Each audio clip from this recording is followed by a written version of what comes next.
Houthis के साथ है नहीं। इस वजह से सऊदी अरब के सरकार के थ्रू या वहां पर जो हमारा दूतावास है उसके थ्रू। बड़ी और अहम खबर क्या है? बड़ी और अहम खबर क्या है, इस बीच दर्शकों को बता दें कि निमिषा प्रिया को फांसी की सजा होने वाली थी, जो फिलहाल टल गई है। केरल के पलक्कड़ की रहने वाली हैं और आपको बता दें कि इसको लेकर के ये कोशिश हो रही थी कि सजा 2 3 4 5 6 7 8 9 चेक। और यही वजह है कि अब फिलहाल उसे टाला गया। गजाली हमारे साथ एक बार फिर से जुड़ गए। गजाली, आप कंटिन्यू कीजिए।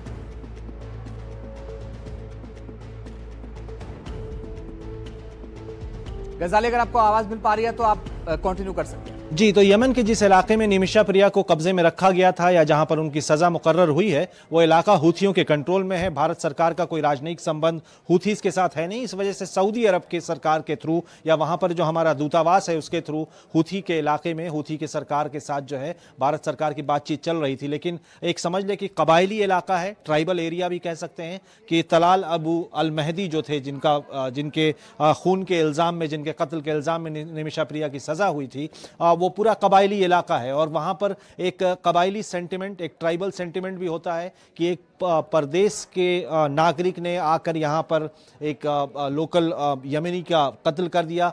ये भी आरोप लगते रहे हैं कि निमिषा प्रिया का जब ट्रायल चल रहा था, जब कोर्ट में मामला चल रहा था, तो निमिषा को कोई ट्रांसलेटर नहीं दिया गया। पूरा मामला जो है अरबिक भाषा में वहाँ पर चलता रहा, कोर्ट की जो प्रक्रिया है।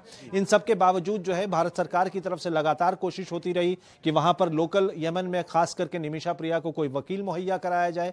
सरकार के साथ साथ जो है नॉन गवर्नमेंटल ऑर्गेनाइजेशन जो है, एनजीओज हैं, उनके तरफ से भी बहुत बड़ी भूमिका रही है। और ख़ास करके केरला के ग्रैंड मुफ्ती हैं अबू बकर, उन्होंने यमन में एक वैसे ही अपने बिरादरी के कह लें या अपने ही तर्ज पर कोई वहाँ पर जो धर्मगुरु थे, कोई मौलाना थे, उनसे बातचीत की। और अभी भारत के अनुसार भारतीय समय 12:30 बजे के करीब दोपहर में एक मीटिंग वहाँ पर रखी गई थी, जिसमें जो वहाँ के लोकल कबायली नेता हैं, लीडर हैं, ट्राइबल लीडर हैं, और उस पीड़ित परिवार का जो परिवार है उसको साथ बिठाया गया। साथ में जो ग्रैंड मुफ्ती हैं केरला के, उनके जो साथी थे वहां पर यमन में, वो बैठे और किसी न किसी तरह परिवार को ये आग्रह किया गया कि या तो आप गुडविल जेस्चर में, या तो किसी तरह मानकर जो है आप उसको माफ कर दें, कोई ब्लड मनी लेकर माफ कर दें। लेकिन ये सारे ऑप्शन भारत सरकार ने पहले भी दिए थे, जो कि वहां के परिवार ने, पीड़ित परिवार ने नहीं माना था। लेकिन अब केरला के ग्रैंड मुफ्ती के शायद कहने पर, वहां पर लोकल लोगों को समझाने के बाद,